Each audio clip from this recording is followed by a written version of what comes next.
Hey there, film fans. I'm Jeff. I'm Dave. And I'm John, and welcome back to The Love of Cinema, a pod in which we'll challenge one another to discuss movies both new and old with a strictly positive critical eye. That's right, and to avoid lazy negativity, we've decided to make this episode a drinking game. So anytime we say anything negative at all about this film, about each other, about how Dave is no longer legally allowed to sneak into his ex's shower, you're going to hear this sound. Doesn't stop That sound means we're taking a break. I mean, we're having a drink. We hope you drink along with us. So pour yourselves a glass because it's the 80s and you're going to need a bigger swatter. Dude, cheers. That's right, people. 1986 was spun by the random year generator. So we're going to give you a little year in review before we talk about The Fly, David Cronenberg's The Fly. I was trying to think. I think we've only done Crimes of the Future. And I think that was just Dave and I. I don't know if we've done any other Cronenbergs on the show. I think you're right. Think so. All right. How about that? Maybe as an actor, he's come up in some of the movies that we've done, but yeah, none of his directorial stuff. Yeah. Do you guys have a favorite Cronenberg? They Live? No, that's not him. And I'll talk about this later, I am much more drawn to his dramas, Eastern Promises, History of Violence. Yeah. What's the one with the Dangerous Method? Yeah. Dangerous Method, yeah. Yeah, well, they were all like back to back, so that was his sweet spot. Actually, yeah, me too. Like, Eastern Promises. Was it his son did Infinity Pool? Yeah. Yeah, I kind of like that. I'm still thinking about it like months after. I heard that was very disturbing. I didn't see that. Yeah. I've seen a couple of his son's movies. Yeah. Crimes of the Future is the one with the surgery, right? Yeah. While you're awake. Yeah. Where I was a part of that one too. They eat plastic. Yes. I guess it was. I don't know why I thought it was just David and I. Oh yeah, I guess it was all of us. Anyway. They eat plastic. Anyway, okay. So that's it. Mean, We're The Love of we Cinema. already ate plastic. Yes, and we drink it and inhale it. Okay, so if you're watching us on YouTube, which I hope you do to see that we're really drinking, we vote on this movie, what we think about it right now, but we're not going to get to the conversation until a little later. So if you want to hear us talk about The Fly, scoot ahead and check the show notes. But first, let's vote on it, and then we have to sit with it. We have to live with our vote. Did we like it? Did we hate it? For the entire episode. Are you guys ready to vote? Yes. All right. I'm going to do a little drum roll. And where the fuck is my drum roll? There it is. 3. Hello. Do you hear it? Count down to a drum. No, we don't. Why is it? There it is. Okay, 3, 2. Whoa. So John went not for me. Did you go not for me or it was okay? I did not for me. Wow, that's like one of our lowest metrics. Okay, and then Dave went good, and I went great. Oh my God, I liked it the most out of all of us. After last week where I liked it the least I liked Birdman the least out of all of us. Yeah. Fucking crazy. You never can tell. Anyway, John, you want to shout our sponsors out so we can get this show on the road? Sure. Carlos Barozzo makes beer. Check the show notes for his Instagram handle, cbarozzo.beer. We also have some music on this episode at the beginning, the middle, and the end, and almost end. And it's all made by the same person. That person is Dasein, Dasein. You can find their music available on any music platform. They are there. Or you could just go to our show notes and follow the links there. Dasein. Guys, remember when Al Hoberman, who took Dave's room in the apartment that we shared, just sent us a picture of the place that we used to live in? And it looks exactly the same. I still in my room and he took it. Yeah, Dave, I wish you put a towel on. Dude. I actually, the next day, took Angela to the airport very early, which is very kind of me, I would say. Sorry.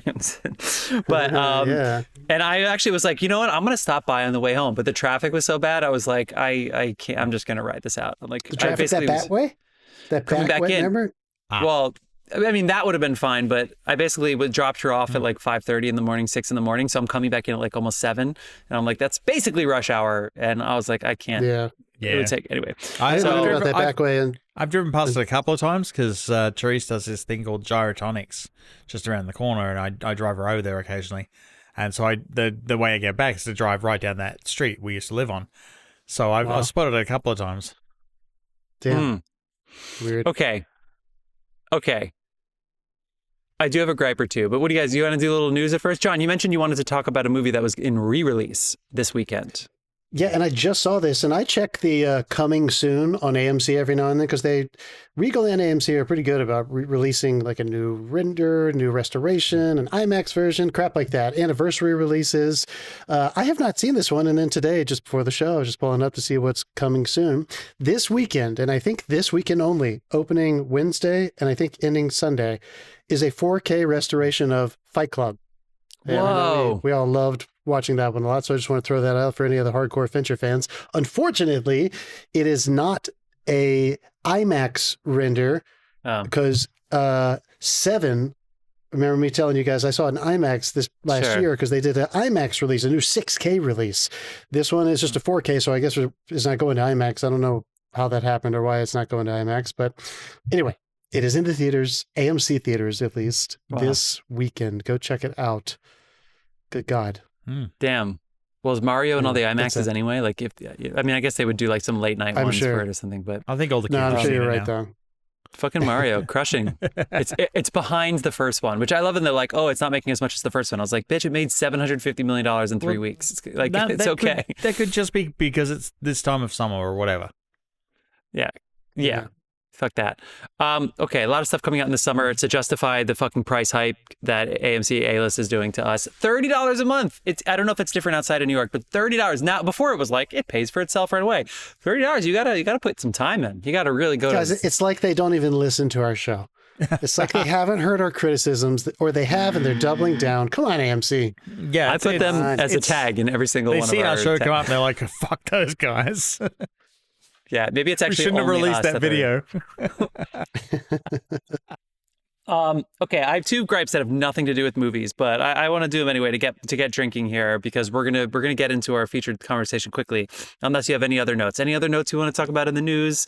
Any other movies? Any other? I don't think there was anything too crazy to talk about, right? Well, Marvel moving out of Atlanta was pretty crazy. That's been happening for a while, but yeah. It's official now, though. Is that what you're saying? The next few things are being, produced in England because they don't want to pay for people's healthcare costs. Okay, I was at a diner this past weekend, and Elizabeth was like, "I feel like I recognize that guy at the end of the bar." And I was like, "I think that's J.J. Abrams." What? And I was like, "I wonder what he's doing here." Because I love that's your response. Robot? It's not sitting there like, God, Dave would be keeling over if he was there. Instead, John's like, God, what is he doing here? Yeah. Well, did we Bad mention on the pod that Bad Robot moving to New York? Yes, is moving to New York, and I assume they're going to be based out of New York officially, but they'll probably shoot in New Jersey or he came back to LA because he ran into me on the street here. Oh, yeah, you tackled him and you're like, kiss me, I love you. Let me show you your face on my body. Anyway. But I love it. I love the politicking of Disney. Dave, you were the one who mentioned that one of their reasons is like, we don't want to have to cover/insure people's healthcare costs. Yeah. You know? And I love that that's kind of like a bold thing to say out loud, it is politics, whether you like politics or not. But they also have a significant amount of layoffs this year while buying $7 billion of their own stock. So it's like, I don't know which side of the political divide they're on. They're trying to play on every fucking side. The financial But they are a corporate side. conglomerate piece of shit. Yes, exactly. Dude, politics don't share a side with money. And that's literally right after, at least for the Writers Guild that we did mention, remember? They agreed to boost healthcare contributions. Yeah, but didn't they have private donors? Didn't they have like private donors come in and like help fund that?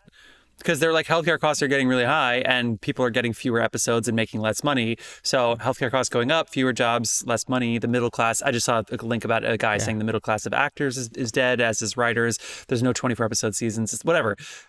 So I thought they had people come in and actually like throw money into the fund. I thought that's part of the reason they were doing that. Because it was set to run out at the end of 2028 or something, right? The health pension fund? Yeah, I'm not sure. I mean, yeah, but I'm not sure what the solution was. I just heard that they were contributing more. I don't know if they loaned it from somewhere else, if that's what you're suggesting, that private banks or Saudi funds have come in to prop this up, because that's not sustainable. Anyway, sad stuff. On to your gripes. On to my gripes? Wait, hold on. I don't want to misspeak. Anyway, what the fuck? I don't know. I don't know where I heard that. I'm spreading smut now. Oh God. Okay, go ahead. I think I have two. I'm going to squeeze them in. 1 minute. Okay, here we go. Number one, electric toothbrush commercials. Stop making it seem like I don't know how to brush my teeth. They're always like, are you brushing your teeth and you're missing your spot? I'm like, I move my fucking toothbrush around. I'm getting to the gum. Like, I'm not just like, oh, yeah, I can't possibly get. I know that your electric toothbrush is so great, but every single person like that they show brushing their teeth sucks at brushing their teeth. But that's not how it works. We are okay at brushing our teeth. You need a better argument than that. It's a shitty argument. Okay, the other gripe is this.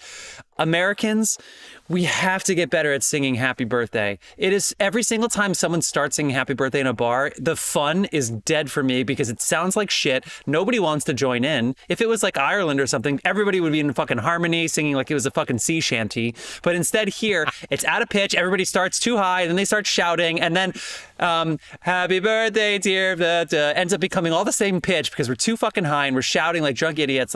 We fucking suck at happy birthday. We have to get better at it. There's got to be a better way. He did two in a minute. Thank you. That's so not like me. To everybody listening on 1.5 times. You're the guy who can't drink milk. Okay, those are my gripes. Are you guys ready to talk about the year 1986? Oh, yeah. The year of my birth. We're getting into it. John, aging yourself. This is 40, you know? Oh, yeah. I don't remember that. So, according to my notes, we have never been here in an isolated year. We've talked about other movies that would be interested in doing. John, you mentioned like, did we do Platoon? No, but you and I did see it together in our old apartment that we shared. But we've never been here except for the summer franchise Face-Off, the summer blockbuster Face-Off. I'm just combining two different things that we did on our show. So anyway, this is our first time in 1986. So let's see if any of the stats are with you. Now, the numbers are a little fucking crazy because the numbers, Box Office Mojo, and even Wikipedia only give us domestic numbers. So we're going to go with the domestic numbers. There were no countries outside of America doing film until like 2000 something. So I think Australia comes up in one of the news around the world, Dave. So stay with that, you fucking Australian piece of... Okay, what was the number one movie at the box office this year, domestically and abroad? Aliens. Oh, wow. Okay. Karate Kid 2. Karate Kid 2 came in at number 4. Aliens was number 7. Let's think of a bigger movie. 1986. I'll give you a hint. It's obviously the most profitable movie of this year. I'll give you another hint. They made a sequel, but they waited almost 30 years to give you a sequel. Top Gun. Yes, thank you. Nice. That's right. Top Gun, which was our movie for the summer blockbuster Face-Off. Top Gun, which advanced. I did not remember that. Okay. So the domestic number is $176 million, but I think most metrics put it at the mid 300 millions in its initial run. Reminder, movie tickets cost like $3 back in this day. Right, Dave? Yeah. Now, number 2 domestically. Number 2 domestically was only $2 million off of Top Gun, which is surprising. The worldwide numbers, it's not even close, which is funny because I'll give you a hint. It is not set in America. What was the second highest grossing movie of 1986? Dave? Crocodile Dundee. Yes, Crocodile Dundee was the number 2 highest grossing movie according to Box Office Mojo and Wikipedia. He literally fucking goes to America in the movie, you dickhead. Yeah, but he's Australian as fuck. Wait, am I thinking of the second one? The second one is set in Australia. He starts in America and goes back. And the third one's set in LA and apparently still holds up. Yeah, because isn't the climax when she goes to tell him she loves him at the airport? When he's going to go back to Australia? It's in a train station at the end of the first one. Okay, yeah.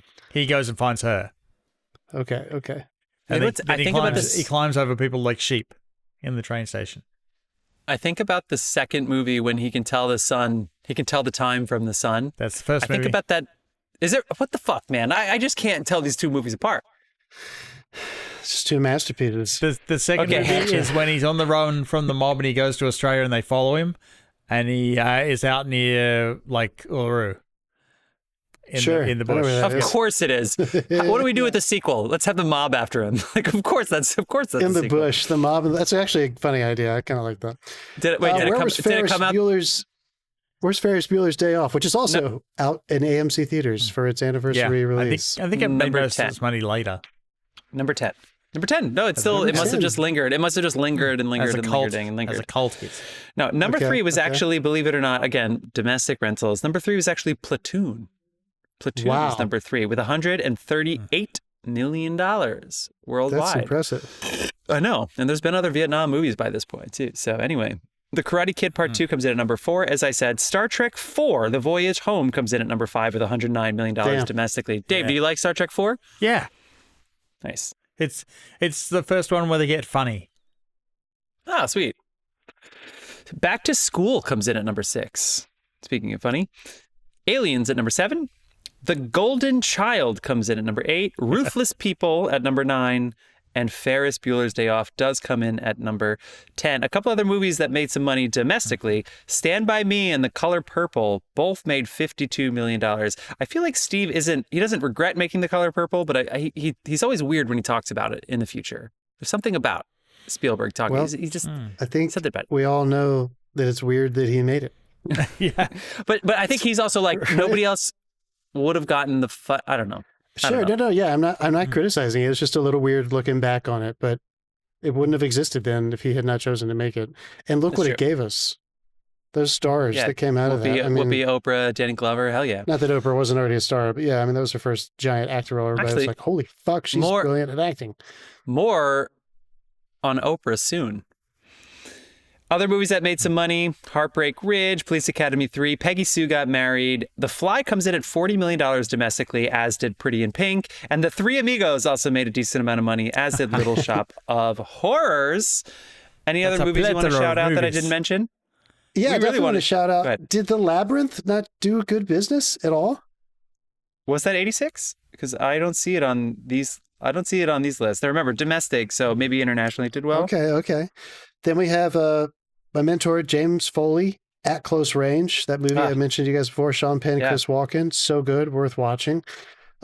Manhunter, which is Michael Mann's adaptation of The Red Dragon in the Hannibal series. Before Jonathan Demme made Silence of the Lambs so successfully years later. Brian Cox as fucking Hannibal Lecter. If anybody wants to watch that shit. I'm pretty sure it's the Red Dragon one. Is the Red Dragon the first one? What's the prequel one? That's Red Dragon. Yeah. All right, now I'm confused. It's one of them, but it's not Silence of the Lambs. It's either Red Dragon or it's the third one, which is called... Do you guys remember? Help me out. There are 3 fucking books, right? I can't remember the name of it. Silence of the Lambs, Hannibal, and Red Dragon. So it must be Red Dragon. Hannibal's the third one. Okay. All right. Anyway, I think it's Red Dragon. Guys, that one's worth watching. Sorry. Tell me, Labyrinth. Go. Labyrinth only made $15 million worldwide, and it was such a failure, it would become the last movie directed by Jim Henson, although he did pass away somewhat recently after that, but soon after. It was considered a flop, but a big cult following. Huge. All right. How about Scorsese's The Color of Money? Tom Cruise. Yeah. Paul Newman. You have any numbers on that motherfucker? That is in here somewhere. Yeah, I'll find it. Fucking Short Circuit. Oh my God. Yeah, I didn't know I could love a robot, but that movie made me consider it. I would love to know what Labyrinth has made to date. Yeah, well, if you count rentals, numbers, dude. If you count like the basically why Blockbuster, does nobody keep track of that, dude? Why don't they release that? That seems like that would be extremely valuable. Estimates. There are estimates that you can find, but I think they're all like estimations, kind of like people's net worth. Like who knows how much Steve Martin is worth? You know, I don't know if he's gambled away some money. The Color of Money came in at number 13 with $52 million. I did say that. Stand By Me and The Color of Money. Not too bad. That's I'm going to call out several others. They're definitely worth watching. A Room with a View. Hannah and Her Sisters. Yep. The Mission. Flight of the Navigator. Something Wild. Jonathan Demme. The Money Pit. The Hitcher. Heartburn. A lesser seen Mike Nichols movie starring fucking Meryl Streep and Jack Nicholson. Oh my God. No. I love the Mike Nichols. American Tail. Holy crap, American Tail. Hoosiers. The Great Mouse Detective. And I'll end with a very, very highbrow film, but is amazing. Andrei Tarkovsky's final film that he made for his son while he was dying of cancer, The Sacrifice. It is a doozy of a movie. It is very unusual. If anybody has patience and time and wants to really challenge themselves and have a huge deliverance at the end of this, it is a fucking masterpiece, The Sacrifice. All right. All right, a couple Oscar things this year. Platoon would win Best Film and Best Director. Oh, sorry, you didn't mention Blue Velvet, did you? We have to fucking. I did not mention Blue Velvet. That is correct. Blue fucking Velvet. Oh my God, Blue Velvet. David Lynch is back. Velvet. Yeah. So yeah, Platoon would win a couple Oscars there. Paul Newman would win for The Color of Money in a reprisal role. Basically, like the second time playing the role. That's one of the few times that's happened. Marlee Matlin would win for Children of a Lesser God as Best Actress, and she is deaf. The first deaf actress or actor to win an Oscar. Yeah. Michael Caine would win for Hannah and Her Sisters, as would Diane Wiest. Which is funny because she's so good in it. She's so good in it. The Golden Globes would go to Tom Berenger for Platoon and Maggie Smith for A Room with a View. And the BAFTA would go to Ray McNally for The Mission and Judi Dench for A Room with a View. So we're spreading thin in a lot of these. And same thing for the Oscars. Bob Hoskins won for Mona Lisa and Paul Hogan won for fucking Crocodile Dundee.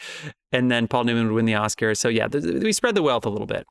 Screenplay was The Mission. The other screenplay was A Room with a View. The Mission was Palme d'Or winner. It also won, I don't know, some Best other score? shit. Ennio Morricone did not win Best Score. Remember, his only win was for Hateful Eight. Herbie Hancock would win for Round Midnight. Of Midnight. And do you remember what the best song is? We talked about it when we did our summer blockbuster. Best song. The Henry Mancini film? Take my breath away. It's not even like highway to. It's not that. It's that. It's Take My Breath Away. Best song. Okay, you guys ready for some facts? Do you guys remember when I told you that was 3 years ago? I figured out he was saying highway. What did you think? What did you think he was saying? I went. Yeah, sure. I went. I went to the guys. Pixar Animation Studios. Pixar Animation Studios came out. It was founded this year. Pixar Animation Studios, 1986. Steve Jobs. Good job, buddy. Siskel and Ebert go into syndication so that people all over the country can see them. Siskel and Ebert. And the first animated film produced by Steven Spielberg, An American Tail, is released. And it broke a record once held by The Rescuers for largest financial amount made for an animated film on opening weekend. Oddly specific. Which also gave birth to Don Bluth's animation studio, which every movie he made is fucking out of this world. Don Bluth, yes. Everybody should watch all of his stuff. All right, a couple facts of the year to help you set us when we're going into The Fly. You see any connections that we can make here. A couple fun facts. The Ronald Reagan was still the president. I said but anyway. Nancy Reagan reopened the Statue of Liberty after a long time repair. I don't think that was necessary to put in this list. The Space Shuttle Challenger disintegrated 73 seconds after takeoff, killing the flight crew due to some faulty O-rings that weren't temperature checked. That was a trivia question I had one time. The Soviet nuclear reactor about that one. No. The Soviet nuclear reactor in Chernobyl exploded this year, and it spawned one of the best miniseries of all time. 35 years later. Forget about the ecological disaster. The best miniseries. Yeah. Yes. MLK Day. The first year of MLK Day was this year. And let's get into a couple more fun facts. Just a couple more fun facts. Milk was $1.11. How about that? Milk was $1.11, but that was only for half gallons. That's fucking dumb. A dozen eggs were 87 cents, and a gallon of apple juice was 99 cents. A Progresso soup was 69 cents. Baby names: Jessica, Ashley, Amanda, Jennifer, and Sarah were the top names for girls. Boys: Michael, Christopher, Matthew, Joshua, and David. Dave, you beat John this year. I feel like that's a fun battle we got to deal with every single time. The 80s. Halley's Comet zooms by Earth. Yeah. And inspired the comet from Game of Thrones. The Oprah Winfrey Show debuts nationally. She was already a Chicago area talk show host, but it goes national in 1986. You thought it was sooner, right? You thought it was earlier. Yeah, I did. The show skyrocketed, though. And by 2008, 46 million people watched every week. But that was not the case yet until 1986 when it went national. A couple more things. Cameras became disposable. That's right. Fujifilm developed the first disposable cameras in 1986. How about that? And cameras were really expensive beforehand. And I'm almost done with this shit. That's What Friends Are For was the tune of the year. And it was also the first song that I slow danced to at a swim team banquet. A swim team banquet. How about that? And Any girls on that swim team? nope, all boys, and we wore our Speedos. Wayne Gretzky scored 215 points, which is apparently still a record. He's one of the only people that do two. Dave, why is my buzzer working on you? Fuck you. Buzz. I don't know. Whatever. Whatever. And Nintendo releases The Legend of Zelda. The Legend of Zelda came out this year. Okay, I only have one food and beverage trend because, again, my website got shut down or some shit. So 1985 was the year of the fajitas, but 1986, according to, I forgot to write it down. It was like delish.com or some shit like that. According to delish.com, the number one food and beverage trend of, oh my God, I can't get a goddamn drum roll. What the fuck is my stream deck? Okay, the number one food and beverage trend of 1986 was wine coolers. There it is. Oh my God. Shit. Wow. You just pressed every button. I didn't think I did. Wine coolers. The number one food and beverage trend according to my site that I looked at. It certainly was in Australia.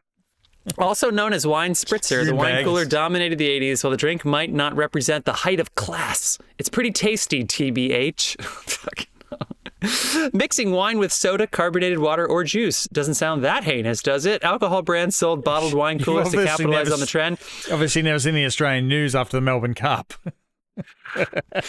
Bruce Willis even starred in a Seagram's ad with the tagline, "This is where the fun starts."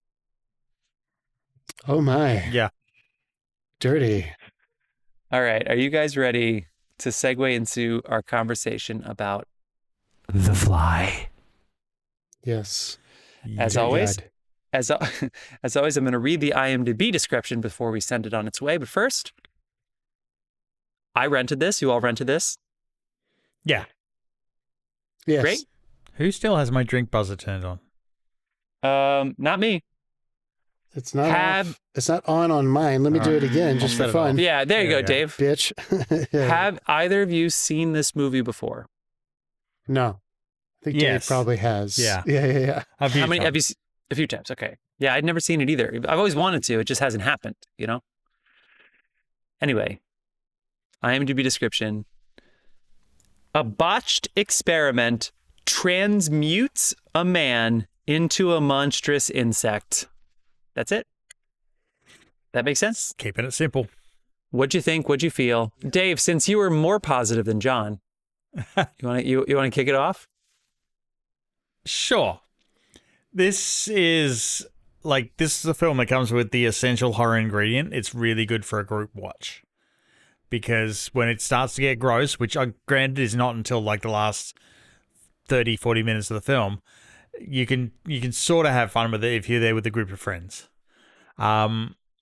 It keeps a steady pace, kind of immerses you in the science until it descends as it slowly goes down the ramp into the too far territory. And yeah, it's Geena Davis and Jeff Goldblum at the height of their careers almost until Jurassic Park came along. Then Jeff Goldblum got famous again. And wasn't he just a little bit sexy in this film? I mean, yeah, dude's fit. Especially at the end. Yep. That's when I had to go and have a self-handy. All right. Well, John, why don't you take it from there? What do you think? Yeah, I think I agree with everything you said. Like, they're both good in it. They do their job. It is exactly that kind of movie. And I meant my rating literally. This movie's just not for me. I just don't like creature movies. I have trouble with them. And I said it before, and I'll go on record again. I like a lot of David Cronenberg's other stuff. I especially love his more dramatic, grounded stuff. I love the way he twists what it feels like to be a human. He just does it quite a bit in his earlier career with creature and special effects and body horror. And I don't know, it just doesn't resonate with me. I just don't get why it's so much fun to hear dialogue and scripts like this that just feel really two-dimensional and contrived with a very specific concept that a creature is going to be at the center of. It's literally the title of the movie, and you're just kind of waiting to see that special effects makeup. Once it gets there, that stuff delivers. I loved the first baboon that's turned inside out. I loved the fly larva she gives birth to. I like the special effects makeup at the end when he's falling to pieces and she's pulling his face off and shit. Like all that stuff is really fun. But I mean, I just can't thoroughly enjoy all the other stuff. I just really struggle with it.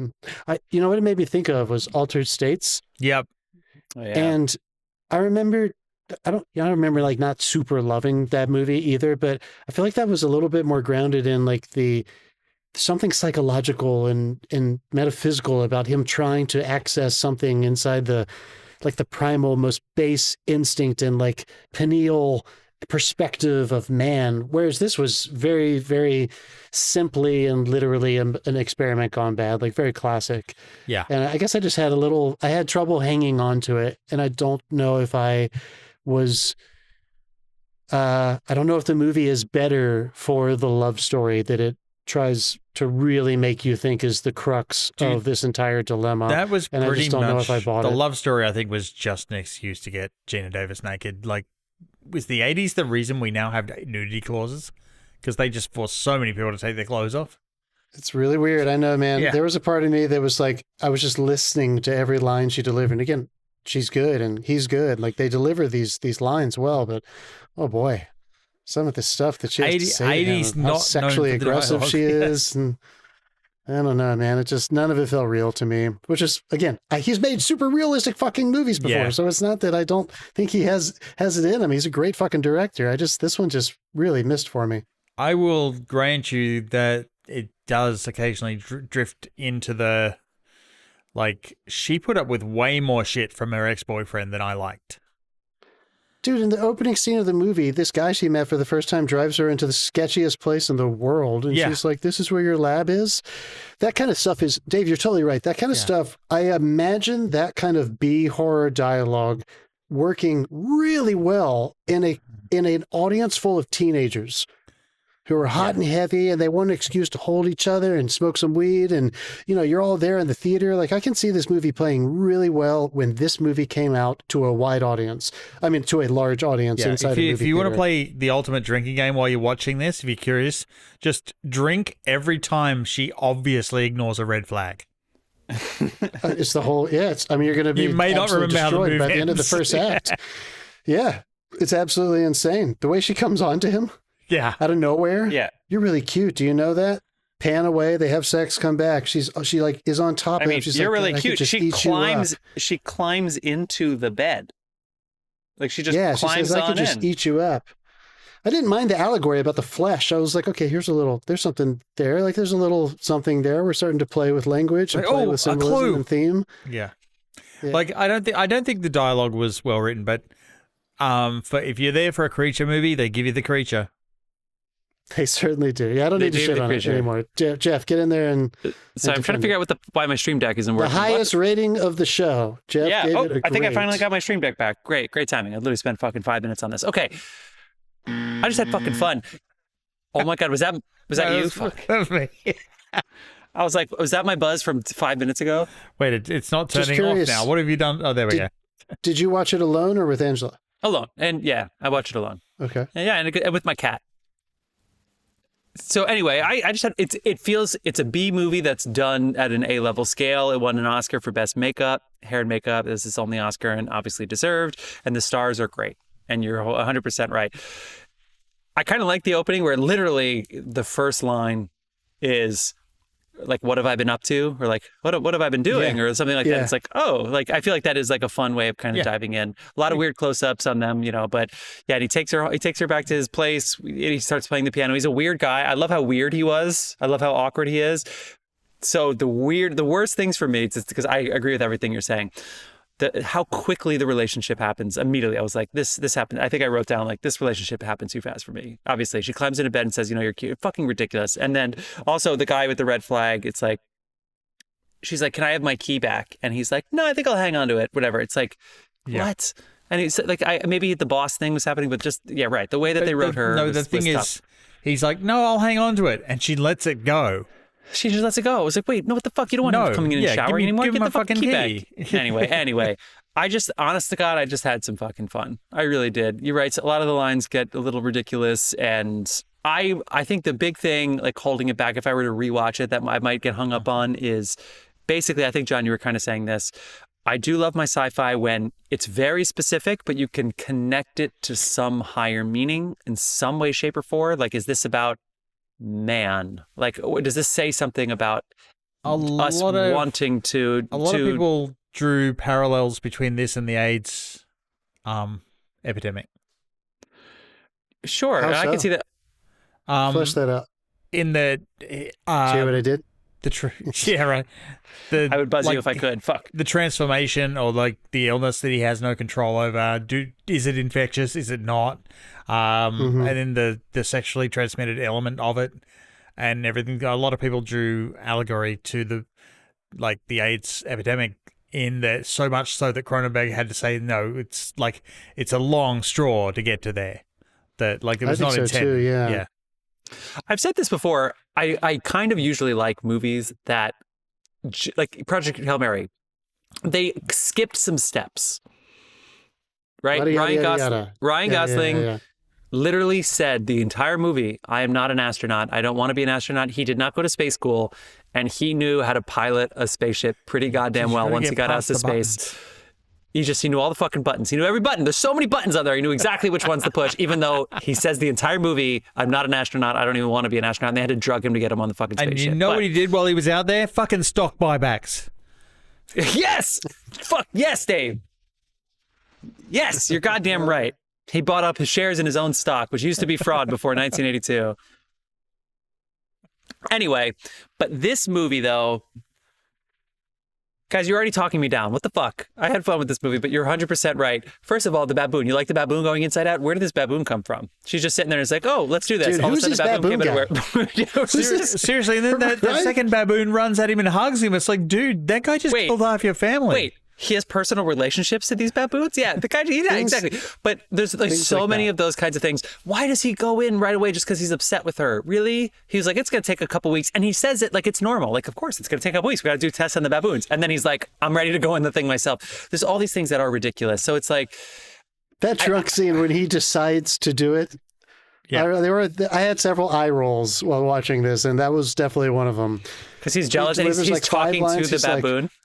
He's jealous of the boyfriend. I should do it. Yeah, he didn't even get into a rage or anything. Whatever. I mean, yeah, who hasn't jumped into an experimental device when they're drunk? But I was pretty... God, where's my fucking buzzer, Dave? I got really... There you go. I had a lot of fun. There were a lot of scenes that were gripping.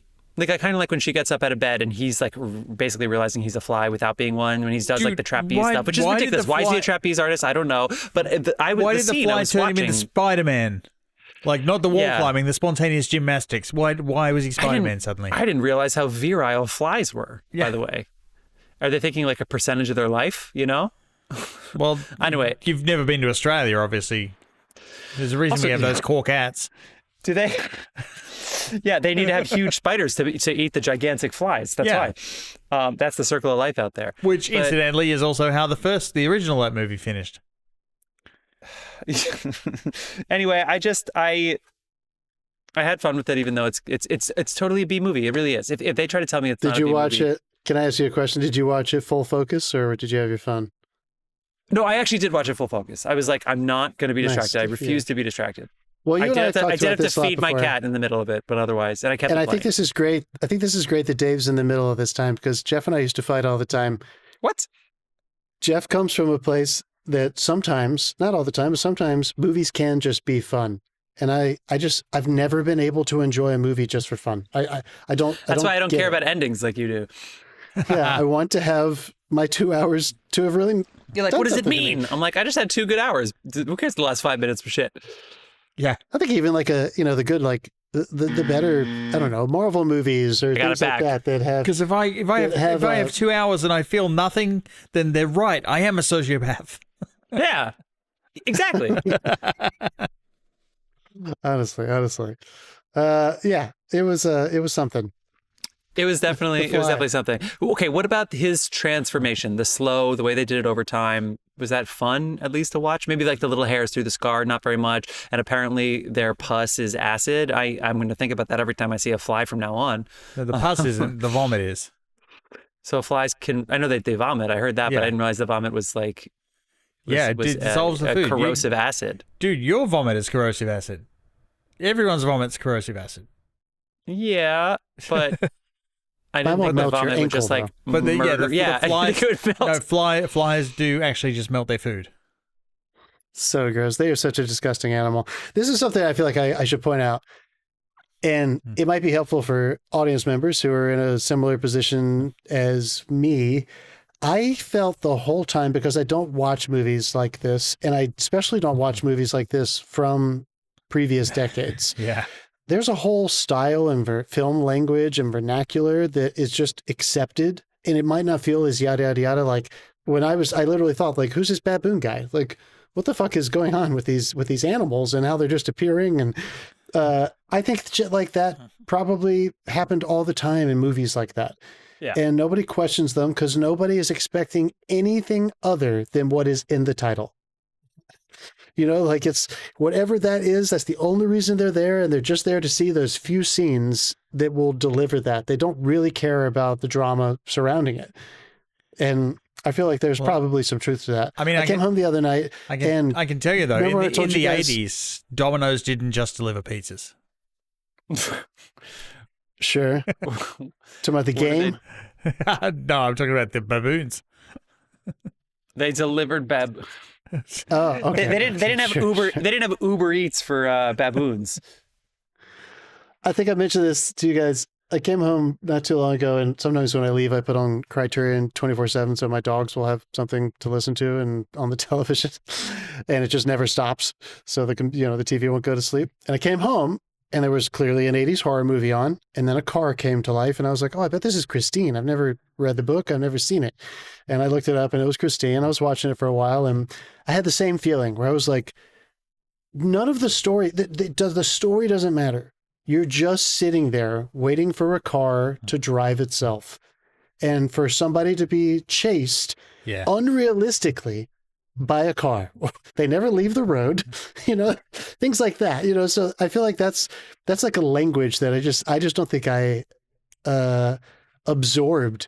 And this movie is probably like one of the best examples of how to do that well, how to like use that kind of audience and go only as far as you need to go so that you can still have stars deliver these realistic performances in an unrealistic situation. It wasn't just like the editing and the film, the cinematography as well. The 80s, I think, was a stage in cinema where history, like cinematography, went through its functional stage. Like, let's just do the shots we need to do. Like, do what they do on TV.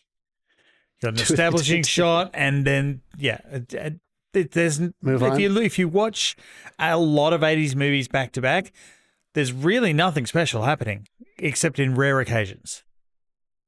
Do you guys like how that one shot revealed the baboon making it out of the teleporter?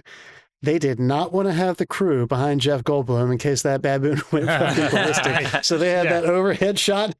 They were like, well, stand up here, Jeff. Good luck. Meanwhile, just at the top of frame is a guy with a dart gun. It's like... Honestly, dude. Yeah. Oh, my God, for sure. Oh, my God. But honestly, man, I was very impressed, and I'm not picking on them. I was very impressed that those two actors who took acting just as seriously as I ever took it were delivering those lines with such believability. I mean, it's kind of crazy how two-dimensional those characters are, and yet I believe them. Dude, have you ever seen? You believe them? Have you ever seen the film Earth Girls Are Easy? No, is that Jim Carrey? Jim Carrey's in it. Jeff Goldblum's in it. Geena Davis is in it. I think one of the Wyans is in it as well. It's 2 years after this. It's that classic 80s dialogue, man. It's that they were just getting away with. I love stuff like, I have one word, hamburgers. Things like that. And then they went to like Hardee's. Like, well, I don't even know. Like, I guess it's probably In and Out. No, where was that? What city was the set in? Toronto. I mean, not Toronto, but some city in Canada, right?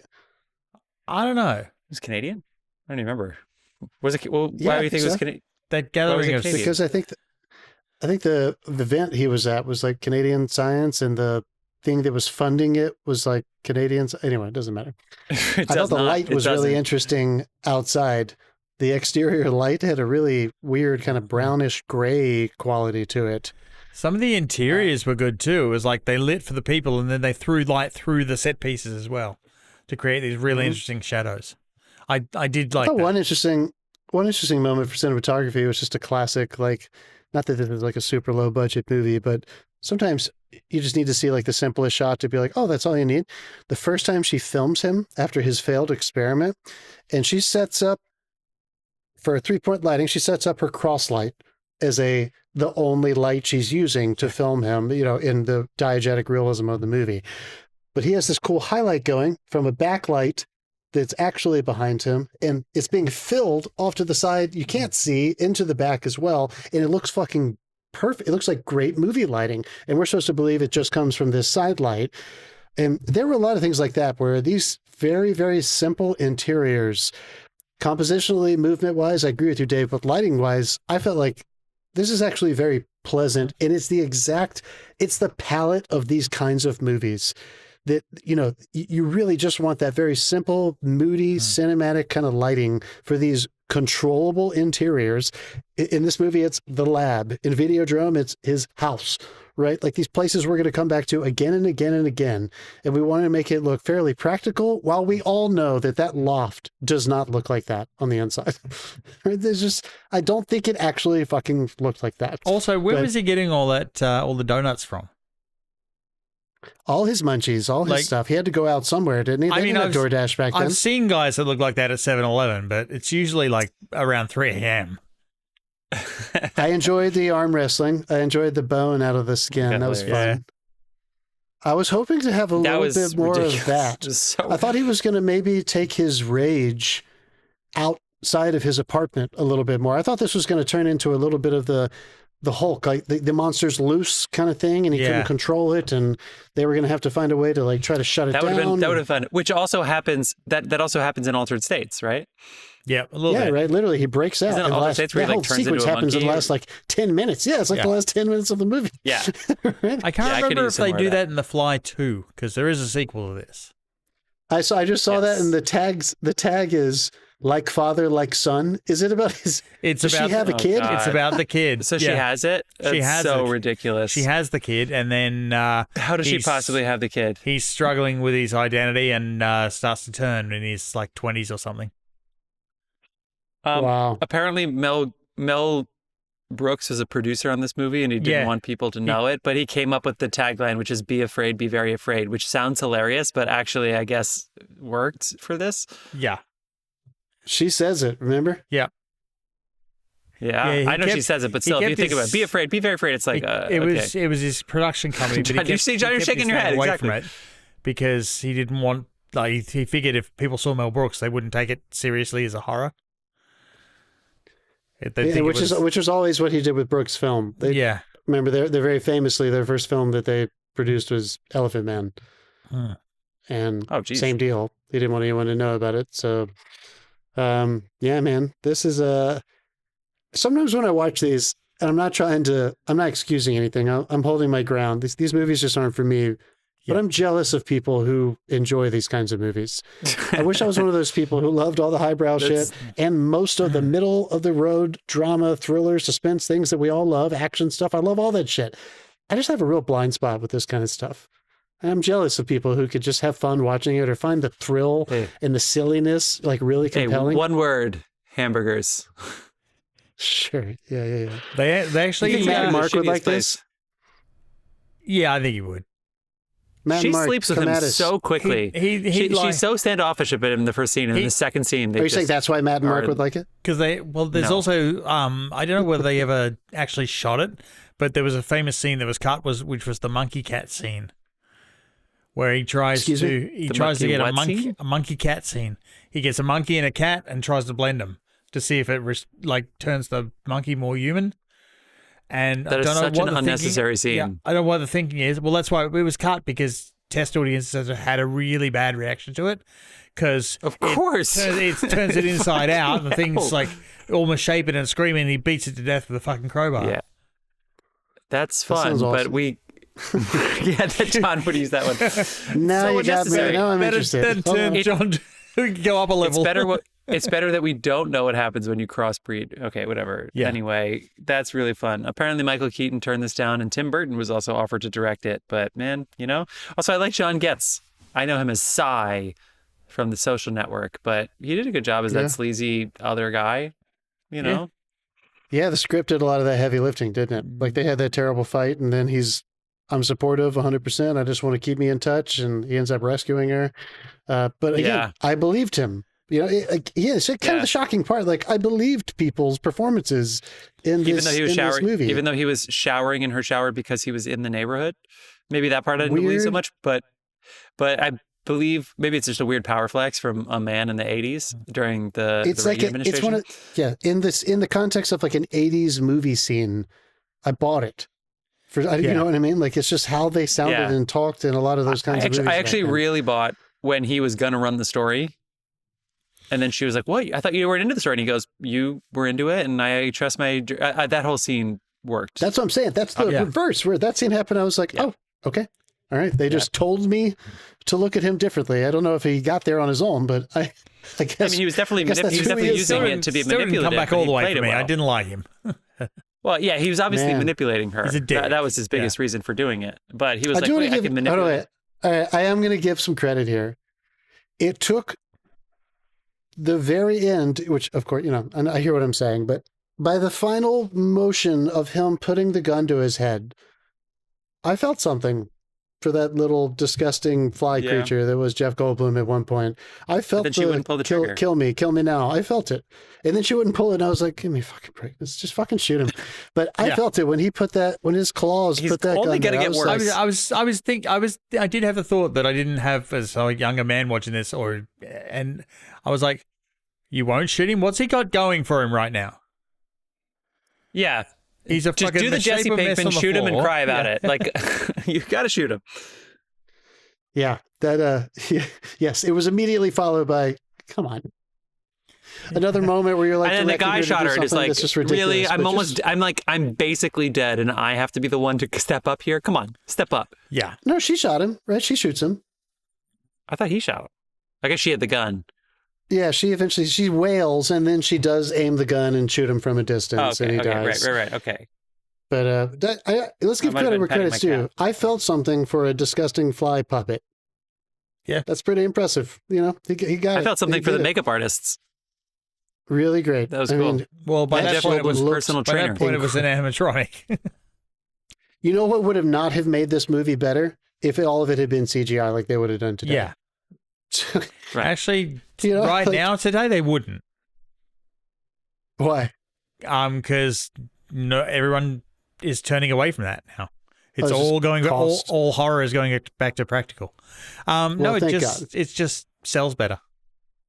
Because it's better. I saw something about Davy Jones from Pirates of the Caribbean, Dead Man's Chest. There are some kills in Terrifier movies that look like they hurt. Because it looks fucking better, dude. Yeah. Like, don't fuck with our blood splatter. I mean, that's what we came for. We want to see, ew. I mean, when he pulled that larva out of her, I loved, her performance in that birth scene she really I loved the arc of her freak out. First, it was disturbing because it was a woman saying, I don't want to have an abortion. How are we here? Stop it. I don't want to do this. And there's already blood everywhere. I was like, oh my God, this is fucked up. And then he pulls that fucking larva out, which is so much bigger than I thought it was going to be. I thought it was going to be like, 5-6 inches, and it was still going to be gross. That's what she said. Of fly larva. Yeah. Oh my God. Really, really magnificent. God. The special effects are great. He never disappoints. That's where he comes from. Yeah. He started as a special effects guy, and he is still fucking got it. Every movie that he made with that little crew that he started with, Videodrome, Scanners, his special effects stuff is disgusting. I have a special place for Dead Zone. Not too many special effects, but there's a lot of death scenes that he foresees, Christopher Walken, but I have a soft space. Did David Cronenberg do Dead Zone? Or are you just naming No, he did, cool movie? No, he did. God, did he really? Yeah. Yeah, I went through his IMDb yesterday. He did a Stephen King movie. Great. Yeah. I'm looking it up right now. That is awesome. I do really like that version of that one too, and I did not know that he did that. Thank you. Anytime. Oh, that's good. That's so cool. I do love Dead Zone. Stephen King's first New York Times bestseller. Yeah. All right, guys. Well, it David looks like we're Cronenberg. getting to a natural conclusion. I have to say, I would demote my movie, but my Stream Deck isn't working, and I got a thing that says my internet's unstable. But I'm really happy I was able to endure this podcast without my Zoom cutting out, which has happened to us in the past. So that means we have 2 goods and 1 literally not for me. No offense, it's just not my movie. Okay, that's pretty good. Yeah, but I can't change it, so it's going to go on the permanent record that I'm still. I'm saying it here now. Whenever we come around to one of those 3 years, the history of violence, Eastern Promises, or Dangerous Methods, let's fucking do it so I can redeem, make sure everybody knows how much I love David Cronenberg because I think he's a huge talent. Those were all like I remember Eastern Promise because that was the There Will Be Blood year with and it was just like a fucking awesome year and Vigo was nominated and yeah. He's fucking God, he's a brilliant actor. Okay. Let's do it. All right, Vigo. All right, guys. Well, we're going to spin the wheel here in 1 second to determine what movie we're going to do next week. Dave's going to spin. So, John, we get to guess. What do you think? 63. Ooh. I'm going to go recent again. I'm going to go 2011. Did we just do that? It doesn't matter. 2011. Here we go. Oh, good. It worked on both. Oh, 2013. It was so close. Oh, so close. We were 2013. just in we're not just 14? gonna. We were just in 14. We just did 14. It's random shit. All right. Well, we're not just gonna sit here and Google movies. No. We're gonna wait until the end of the episode to do that. Right now, we're gonna do what you've been watching. And Dave, we'd like to start with you. What have you been watching? Why did you laugh when you said my name? Because John was doing this weird type thing. Like, he looked like a fucking Muppet on our screen. Like as if he's looking up movies, which is funny because he usually does, which is why he I never usually do it remembers for what I real. watched.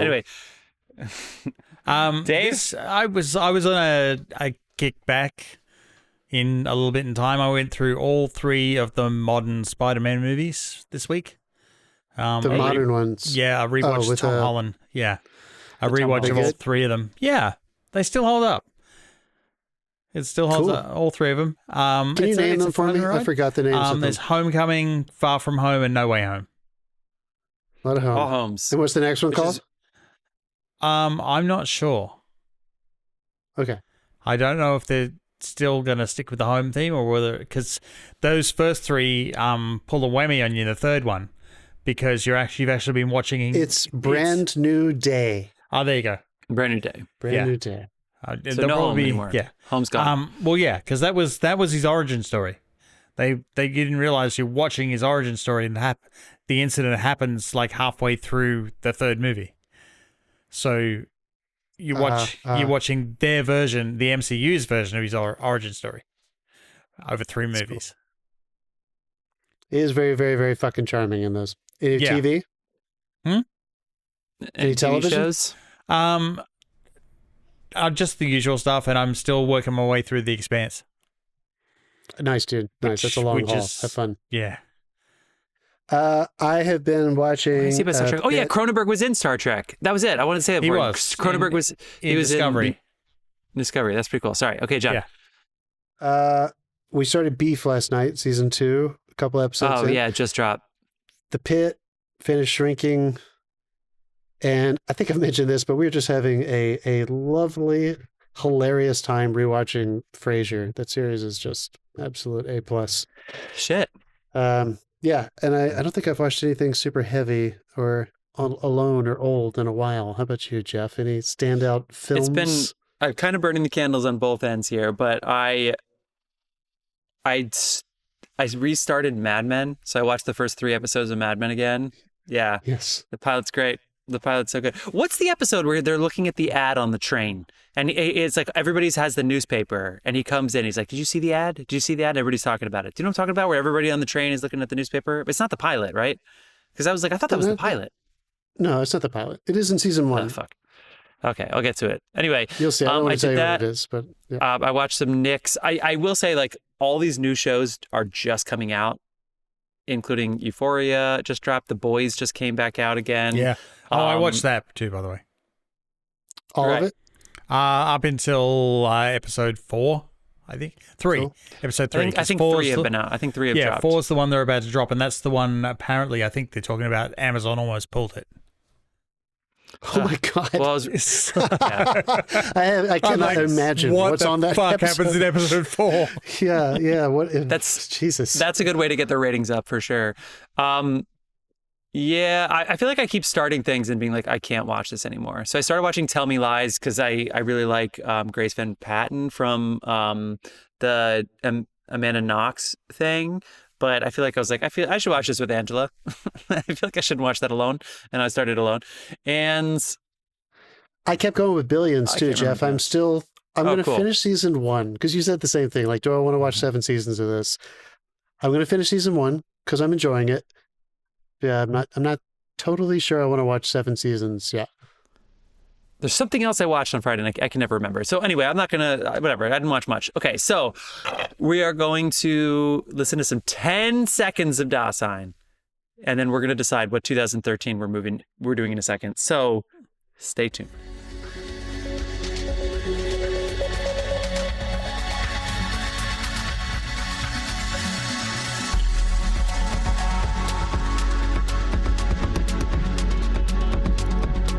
And we're back. And we're back. All right, people, we have decided, since we've been to 2013 before, we're going to do a movie that intrigued all of us. It is Mud. It intrigued all of us because none of us have ever seen it. None of us have ever seen it. Yes. McConaughey. I can see the poster, though. I can see McConaughey on the poster. Can't Because wait. you're looking at it? No. All right, guys. We'll see you next week, film fans. Thanks for joining us. The Fly.